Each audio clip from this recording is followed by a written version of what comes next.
નમસ્કાર, welcome to channel of રચિત classes. આજે આપણે આગળ વધીએ છીએ એક નવા એક્ઝામ્પલ તરફ, જેને આપણે એક્ઝામ્પલ નંબર આપણી પાસે 15 આપેલો છે. તો એક્ઝામ્પલ નંબર 15ની અંદર આપણી પાસે જોઈએ તો એક્ઝામ્પલ નંબર 15 જે આપણી પાસે છે એની અંદર શરૂઆત કરીએ આજે એક્ઝામ્પલ સોલ્વ કરવાની કે કયો એક્ઝામ્પલ છે. તો એક્ઝામ્પલમાં ઉલ્લેખ કરેલો છે કે હવામાન ખાતાની આગાહી મુજબ આવતા અઠવાડિયામાં 3 દિવસો ગુરુ, શુક્ર અને શનિવારના દિવસે વરસાદ પડશે. બરાબર છે. તો વરસાદ પડવાની જે સંભાવના આપી છે તમને એ સંભાવના આપી છે. હવે એવું લખેલું છે કે અહીંયા ઘટનાઓ નિરપેક્ષ છે, તો સ્પષ્ટ ઉલ્લેખ કરેલો છે. ના કીધું હોત તો પણ એ નિરપેક્ષ ઘટના જ હોય. કેમ? કારણ કે ગુરુવારે વરસાદ પડે કે નહીં પડે એની અસર શુક્રવાર પર ના થતી હોય, અને શુક્રવારે વરસાદ પડશે કે નહીં પડે એની અસર શનિવાર પર ના થતી હોય.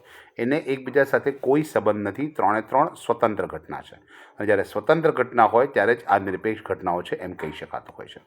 તો અહીંયા તમને 3ની સંભાવના આપી છે 0.8, 0.7 અને 0.6. બરાબર છે. તો આ ત્રણેયમાંથી લખ્યું છે. પ્રશ્ન છે કે ઓછામાં ઓછા એક દિવસ વરસાદ પડે તેની સંભાવના શોધો. ઓછામાં ઓછા એક દિવસ એટલે કે જ્યારે પણ ઓછામાં ઓછા શબ્દ વપરાતો હોય ત્યારે એનો મતલબ શું થાય છે? આપણે યોગગણ કરવાનો હોય છે. રાઈટ. તો અહીંયા યોગગણ કરવા માટે તમારી પાસે શું કરવું પડશે? 3 ઘટનાઓ આપણે જોઈશું કે જોઈએ શું છે આપણી પાસે. તો સૌથી પહેલાં આપણી પાસે થઈ ગયું કે ગુરુવારે વરસાદ પડશે એની સંભાવના આપણી પાસે આપેલી છે કે ગુરુવારે વરસાદ પડશે એની સંભાવના આપણી પાસે આપી છે. તો આપણી પાસે સંભાવનામાં એને પ્રોબેબિલિટી એ ધારી લઈએ. બરાબર છે કે ગુરુવારે વરસાદ પડશે એની સંભાવના આપણી પાસે આપી છે 3 દિવસ વરસાદ છે એની અંદર 0.8. બરાબર છે. શુક્રવારે વરસાદ પડશે એની સંભાવના આપણે બી ધારી લઈએ, એનો મતલબ આપેલો છે 0.7. અને શનિવારે વરસાદ પડશે એટલે એને સી ધારી લઈએ તો એની સંભાવના આપી છે 0.6. 3 શક્યતાઓ આપણી પાસે આપેલી છે. બરાબર છે. 0.8, 0.7 અને 0.6. અચ્છા, 3 દિવસોમાં ઓછામાં ઓછું એક દિવસ વરસાદ પડે. નિરપેક્ષ ઘટના કોને કહેવાય? આગલા લેક્ચરોની અંદર પણ આપણે ચર્ચા કરેલી છે. તો એ સંજોગોને અનુસાર આપણે અહીંયા ગણતરી કરી લઈએ કે 3 ઘટનાઓની અંદર શું ફરક પડશે. અચ્છા, તો સૌથી પહેલાં આપણે શરૂઆત કરી દઈએ કે ગુરુ, શુક્ર, શનિ 3 દિવસ વરસાદ પડશે. તો 3 દિવસના આધાર પર આપણે ગણતરી કરીએ. તો સૌથી પહેલાં આપણને કીધું છે કે ગુરુવારે પણ વરસાદ પડે એટલે કે ઘટના એ, અથવા ઘટના બી, અથવા ઘટના સી એટલે કે ગુરુ, શુક્ર, શનિ 3માંથી કોઈ પણ એક દિવસ, ઓછામાં ઓછો એક દિવસ, એટલે અથવા શબ્દ વપરાય. અને અથવા શબ્દ વપરાય એનો મતલબ યોગગણની શરૂઆત થાય. અચ્છા, આપણે એ યોગ બી યોગ સી કરવાનું છે. તો આપણી પાસે એ યોગ બી યોગ સીનું જે સૂત્ર છે એની અંદર આપણે જરૂર પડશે 3ના છેદગણની. નિરપેક્ષ ઘટનાઓ છે એટલે છેદગણમાં ગુણાકાર થશે, સ્વાભાવિક છે. તો સૌથી પહેલાં આપણે 3નો છેદગણ મેળવી લઈએ કે શું છેદગણ મળશે. એટલે કે આપણે એમ કહી શકીએ કે ગુરુવારે વરસાદ પડશે અને શુક્રવારે વરસાદ પડશે. બરાબર છે. એટલે એ છેદ બીની ગણતરી કરીએ તો આપણી પાસે નિરપેક્ષ ઘટના હોવાથી પ્રોબેબિલિટી એ ગુણ્યા પ્રોબેબિલિટી બી થઈ જશે.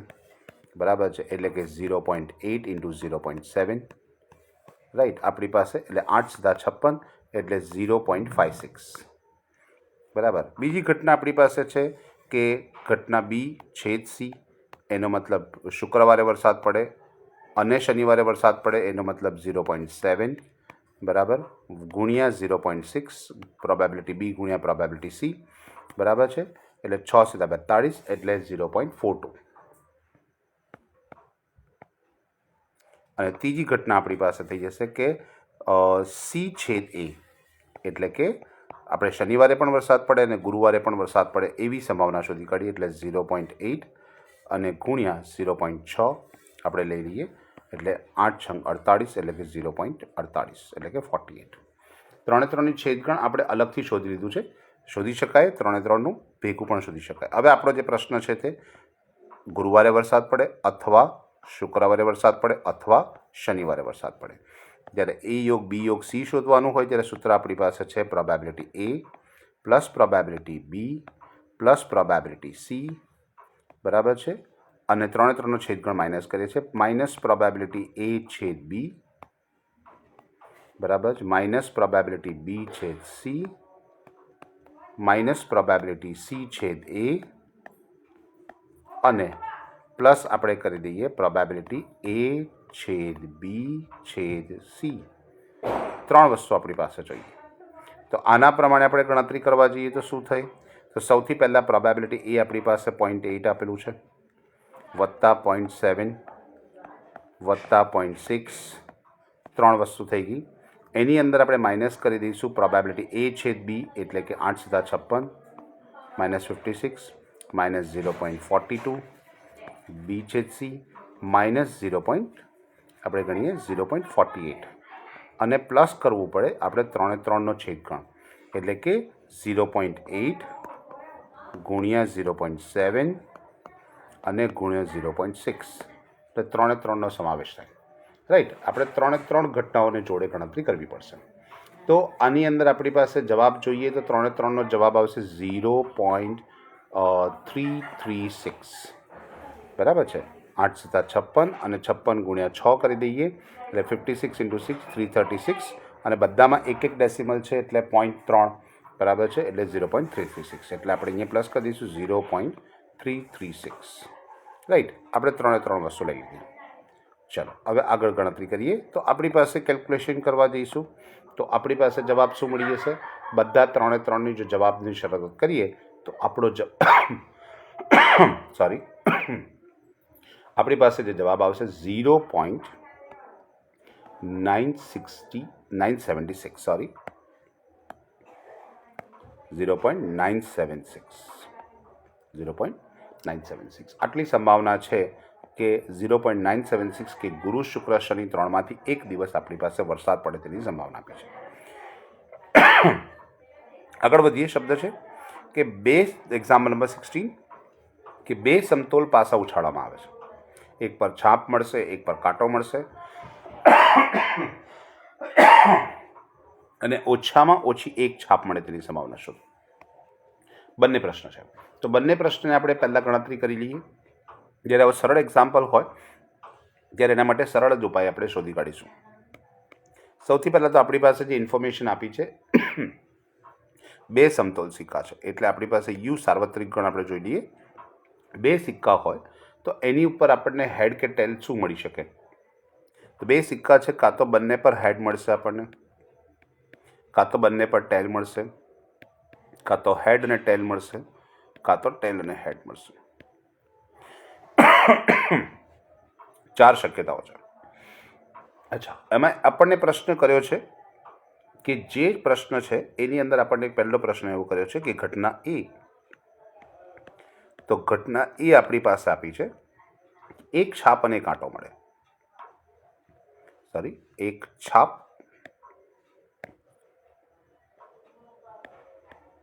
અને એક કાંટો. રાઈટ. તો આના પ્રમાણે ગણવા જઈએ તો આપણી પાસે એક હેડ હોવો જોઈએ અને એક ટેલ હોવો જોઈએ. એટલે હેડ ટેલ હોઈ શકે અથવા તો ટેલ હેડ હોઈ શકે. બીજો ઓપ્શન આપણી પાસે છે જ નહીં. એટલે આપણી પાસે ટોટલ n બરાબર 4 હતા અને આપણી પાસે અહીંયા m = 2 થયા. એટલે એના પ્રમાણે ગણતરી કરવા જઈએ તો પ્રોબેબિલિટી એ આપણી પાસે મળશે કે m/n, એટલે કે 2/4, એટલે કે 1/2. અચ્છા, બીજો પ્રશ્ન કર્યો છે ઘટના બી આપણને આપી છે, એમાં ઓછામાં ઓછી એક છાપ મળે.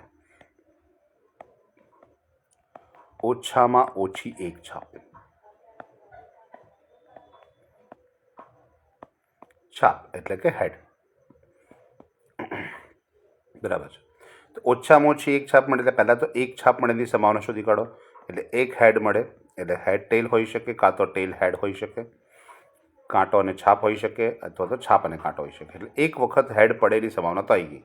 ઓછામાં ઓછી એક એટલે એકથી વધારે પણ હોઈ શકે. તો એકથી વધારે આપણી પાસે 2 હોઈ શકે, કેમ કે 2થી વધારે આપણી પાસે સિક્કા છે જ નહીં. એટલે આની અંદર તમારી પાસે m = 3 થઈ જશે. અને એની પ્રોબેબિલિટી ગણીએ એટલે પ્રોબેબિલિટી b = m/n, એટલે કે 3/4, જે આનો સંભાવનાનો બીજો જવાબ છે. એટલે કે એક છાપ અને એક કાંટો મળવાની સંભાવના 1/3 છે, જ્યારે ઓછામાં ઓછી એક છાપ મળે એની સંભાવના આપણી પાસે 3/4 છે. આપણી પાસે બીજો એક એક્ઝામ્પલ જોઈએ. Example number 17.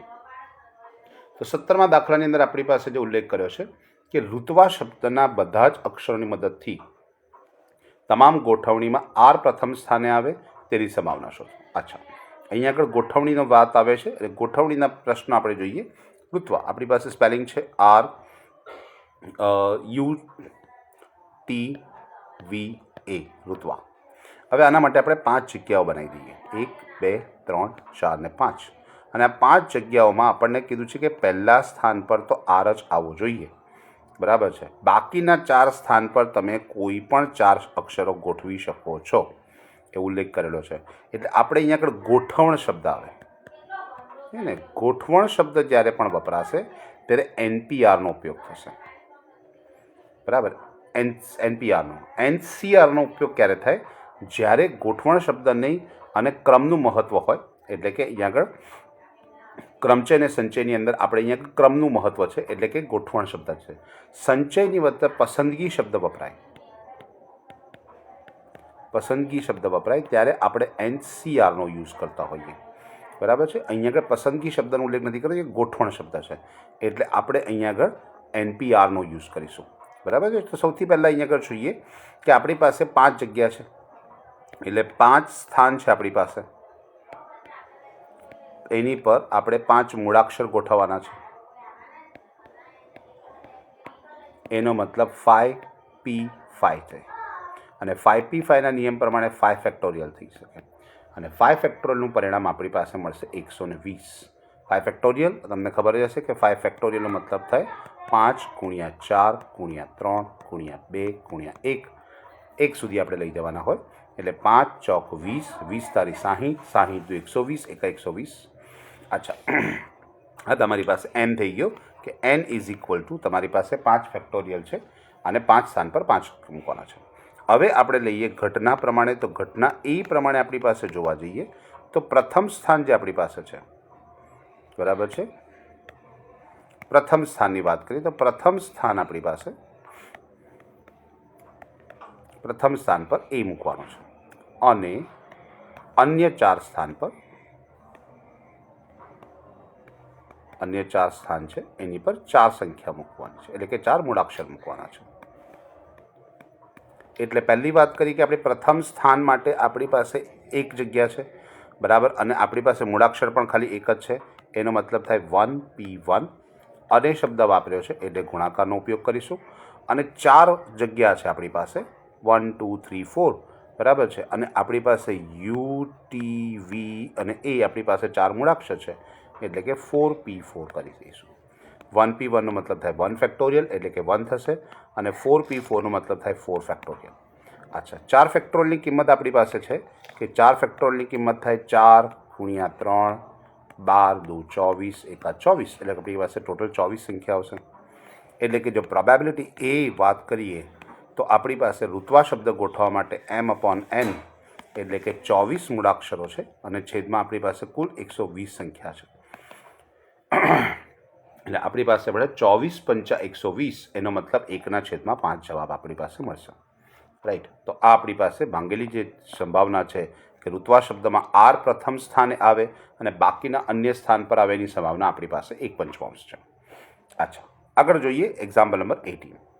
એક સરકારી વિભાગમાં નોકરી કરતા 4 પુરુષ કર્મચારી છે અને 2 સ્ત્રી કર્મચારી છે એટલે કે ટોટલ 6 છે.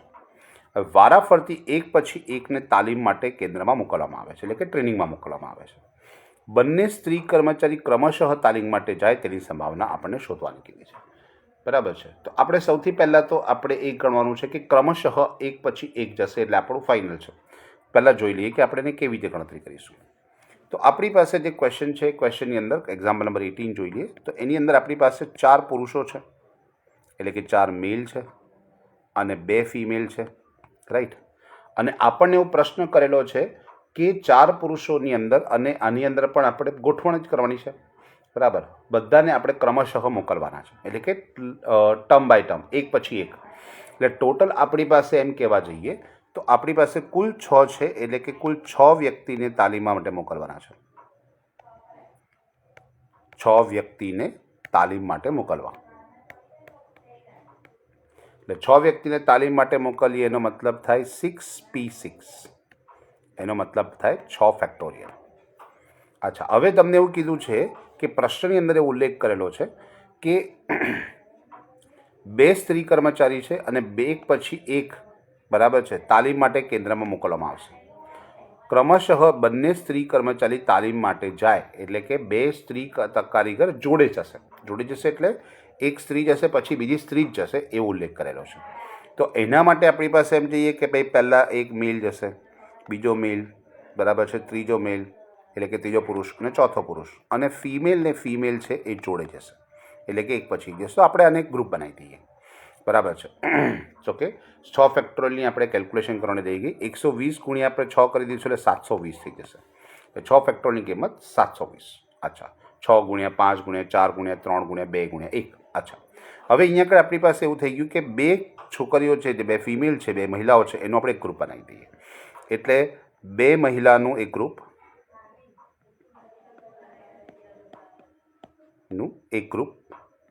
ગણી લઈએ, એક ગ્રુપ ગણી લઈએ, અને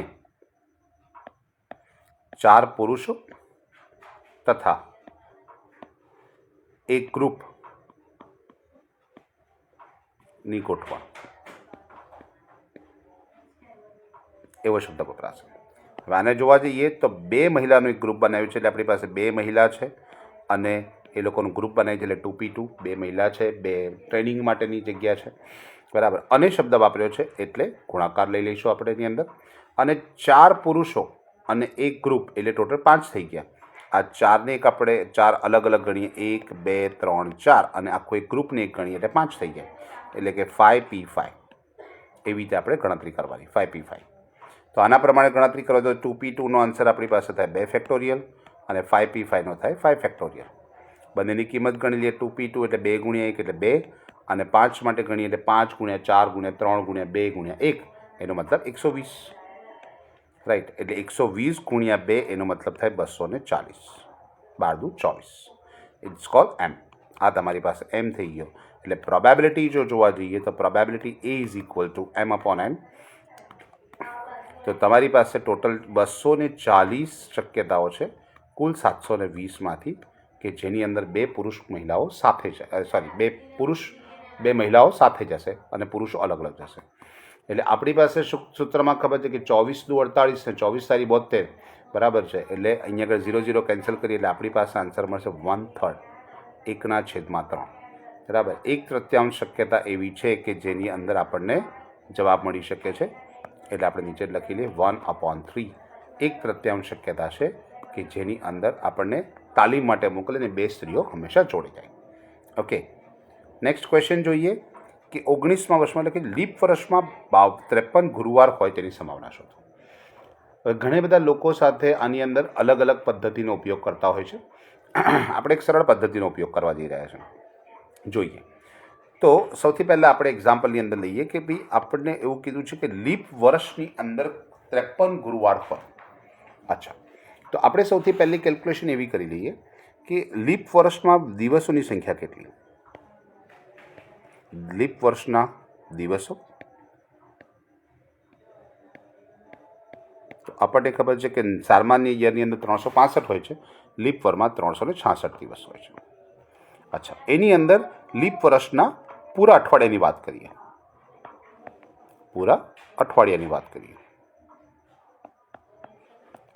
ઓકે, તો પૂરા અઠવાડિયા એટલે આપણે ખબર છે કે વર્ષની અંદર 52 અઠવાડિયા હોય અને અઠવાડિયામાં 7 દિવસ હોય. એટલે આના પ્રમાણે ગણતરી કરવા જાઓ તો 300 ને 7 દુ 14 એટલે 364 ડેઝ હશે. એનો મતલબ વધારાના 2 દિવસ તમારી પાસે રહેશે. રાઈટ, તો પૂરા અઠવાડિયા પ્રમાણે ગણતરી તો 2 દિવસનો તમારે હિસાબ આપવાનો છે. હવે તમને ખબર છે કે 52 અઠવાડિયા છે એટલે 52 અઠવાડિયાના 52 ગુરુવાર તો થઈ ગયા. તો આ વધારાના 2 દિવસ છે એમાં એક ગુરુવાર હોવો જોઈએ. તો આપણી પાસે વધારાના દિવસની ગોઠવણ કરી શકીએ એટલે કે n બરાબર વધારાના દિવસ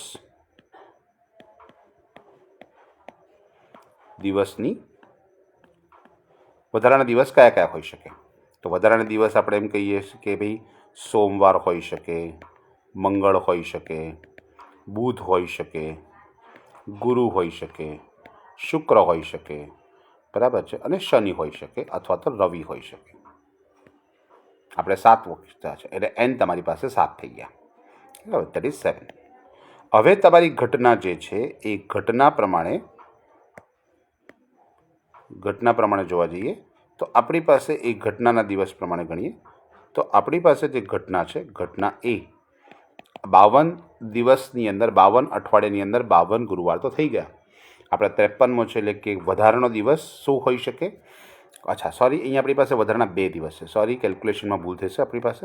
સોરી, વધારાનો 1 દિવસ નથી, વધારાના 2 દિવસ છે. વધારાના 2 દિવસ. તો એની અંદર આપણી પાસે કેવી શક્યતા થઈ શકે? કાં તો સોમ અને મંગળ હોઈ શકે, કાં તો મંગળ અને બુધ હોઈ શકે, બુધ અને ગુરુ હોઈ શકે, ગુરુ અને શુક્ર હોઈ શકે, બરાબર છે, શુક્ર અને શનિ હોઈ શકે, અને શનિ અને રવિ હોઈ શકે, અથવા તો રવિ અને સોમ હોઈ શકે. બરાબર, બધાને ફર્સ્ટ લેટર લખ્યા છે. ચાલો, હવે આપણી પાસે ઘટના એની અંદર શું હોઈ શકે? ગુરુવાર હોય. એટલે વધારાનો દિવસ કેવો હોય? વધારાનો દિવસ ગુરુવાર હોય. તો વધારાનો દિવસ ગુરુવાર, એની સંભાવના કેટલી? તો કે આપણી પાસે જોઈ લઈએ કયા કયાની અંદર ગુરુવાર આવે છે. તો કે એક છે બુધ ગુરુની અંદર આવે છે, એટલે બુધ અને ગુરુ એની અંદર ગુરુવાર આવશે. ગુરુ શુક્રમાં પણ ગુરુ આવશે, એટલે ગુરુ અને શુક્ર. બરાબર છે, અને બીજા કોઈ જગ્યાએ ગુરુવાર દેખાતો નથી એટલે આપણી પાસે 2 છે. એનો મતલબ આનો જવાબ મળશે 2. અહીંયા આપણી પાસે ટોટલ સંભાવના 7 થઈ ગઈ હતી. તો પ્રોબેબિલિટી એ આપણે શોધી શકીએ કે વધારાના 2 દિવસ છે 7માંથી કે જેની અંદર આપણી પાસે શક્યતા છે કે વર્ષની અંદર 7માંથી 2 વખત એવું બની શકે કે વધારાના 2 દિવસ આવે, વધારાનો દિવસ આવે અને ગુરુવાર હોઈ શકે. બીજા દિવસ માટે આપણને ઉલ્લેખ નથી કર્યો એટલે બીજા દિવસો આપણે ગણતરી કરી નથી. નેક્સ્ટ ક્વેશ્ચન જોઈએ, એક્ઝામ્પલ નંબર 20.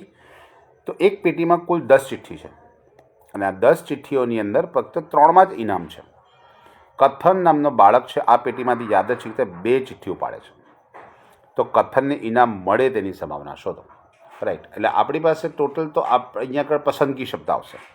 એટલે 10માંથી 2, પહેલો તો એક્ઝામ્પલ આપણે એક્ઝામ્પલ નંબર 20 જોઈ લઈએ. તો એની અંદર આપણને કીધું છે કે કુલ 10 ચિઠ્ઠીમાંથી 2 ચિઠ્ઠીની પસંદગી છે, એટલે n તમારી પાસે થઈ ગયું કે 10માંથી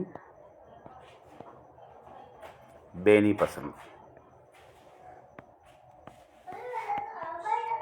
તો 10માંથી જો 2ની પસંદગી કરવાની હોય તો 10c2 થઈ જાય, અને 10c2 એટલે કે 10 ગુણ્યા 9 અને નીચે 2 ગુણ્યા 1 એટલે કે 90 ભાગ્યા 2, એનો મતલબ થઈ જાય 45. તો 90, 45. અચ્છા, હવે આપણી પાસે જોઈએ કે 10માંથી 10 ચિઠ્ઠીનું વિશ્લેષણ કરીએ. 10 ચિઠ્ઠીનું વિશ્લેષણ કરીએ તો એમાંથી 3 ઇનામવાળી છે, એનો મતલબ બાકીની 7માં ઇનામ નથી. બરાબર છે. હવે કથન નામનો જે બાળક છે એ ચિઠ્ઠીઓ પાડી રહ્યો છે, બરાબર છે, અને એને ઇનામ મળે તેની સંભાવના શોધીએ. તો પહેલી ઘટના એ કથનને ઇનામ મળે. કથનને ઇનામ મળે. હવે કથનને ઇનામ મળે એની સંભાવના શું હોઈ શકે? તો પહેલી સંભાવના કે એક ચિઠ્ઠીમાં ઇનામ મળે,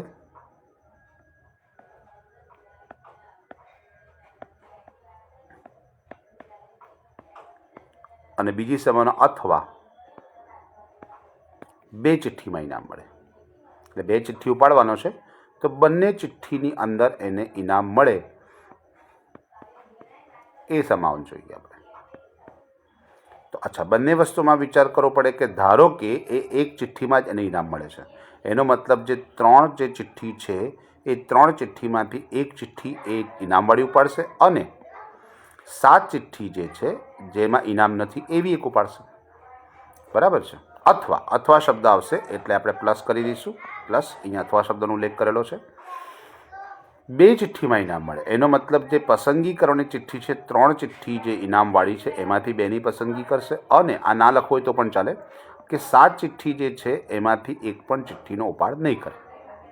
અચ્છા, હવે આની કેલ્ક્યુલેશન કરી લઈએ. કે 3C1 એટલે 3 અને 7C1 એટલે 7 પ્લસ 3C2 એનો મતલબ થાય 3C2નો મતલબ આપણી પાસે શું થાય 3, બરાબર છે. 3C2નો મતલબ થાય 3, બરાબર, ઇન્ટુ 7C0 એટલે 1. કોઈ પણ વસ્તુમાં NC0 હોય એનો મતલબ જવાબ 1 થાય. એટલે 7 તારી 21 વત્તા 3 એકા 3 એટલે 21 વત્તા 3 કેટલા થઈ ગયા આપણી પાસે? ટોટલ સંભાવના આપણી પાસે થઈ ગઈ કે જે સંભાવના મળશે 7, 21 ને 3 24. એટલે ટોટલ 24 શક્યતાઓ થઈ ગઈ, રાઈટ.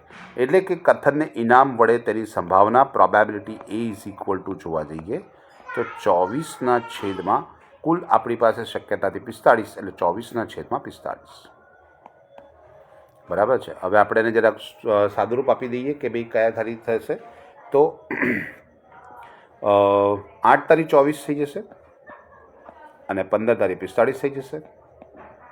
3 3 કેન્સલ એટલે 8/, આપણી પાસે 15 છે એ આપણો જવાબ આવશે.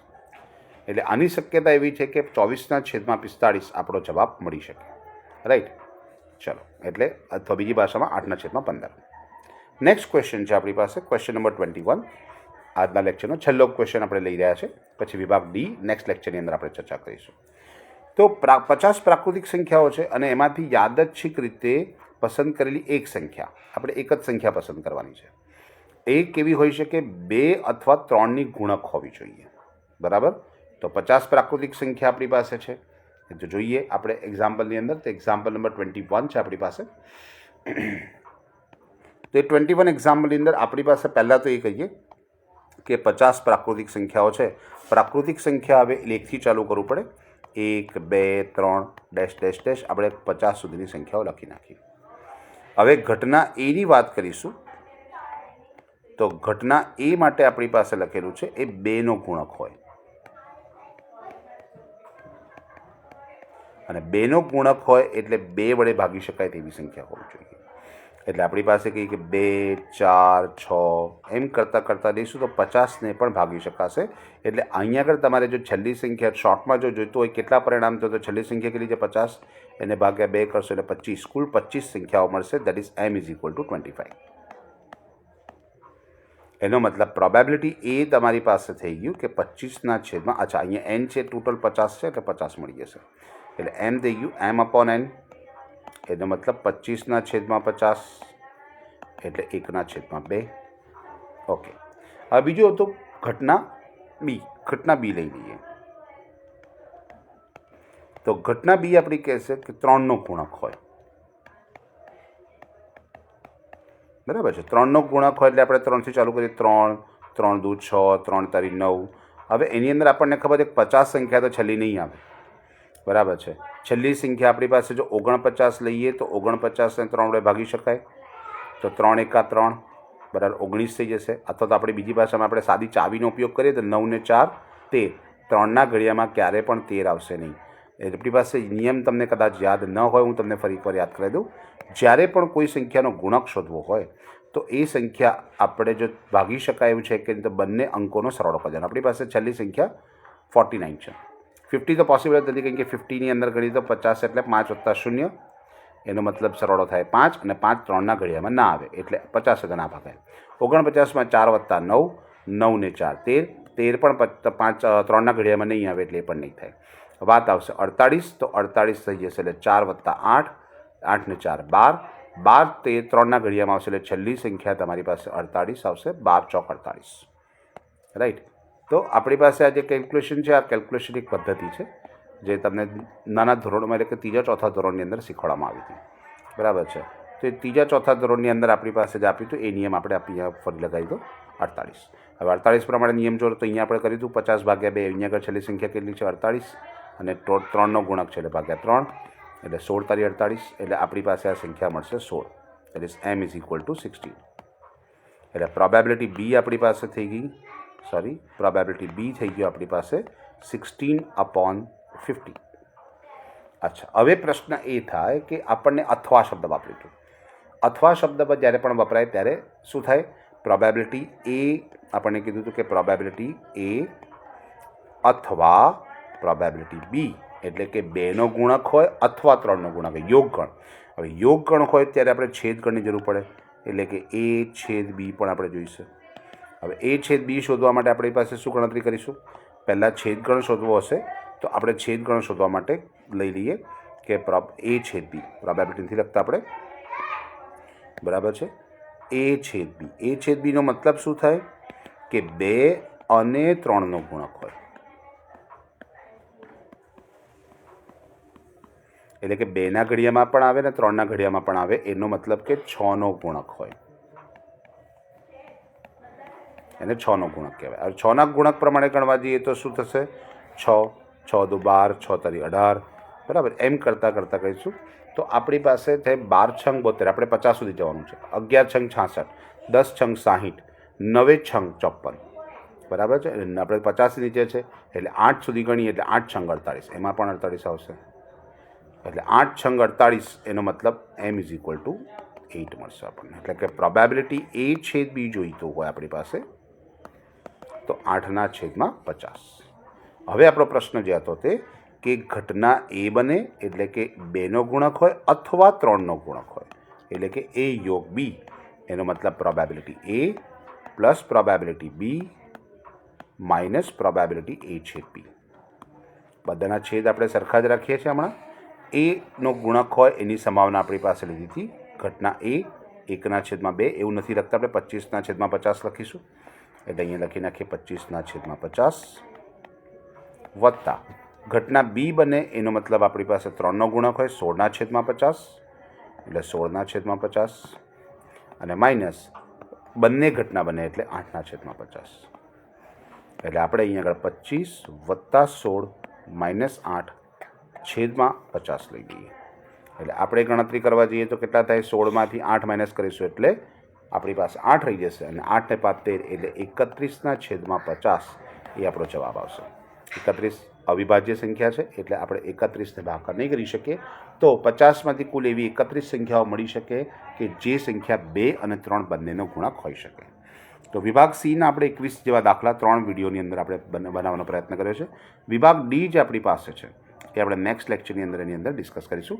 તો મળીએ નેક્સ્ટ લેક્ચરમાં. Have a good day.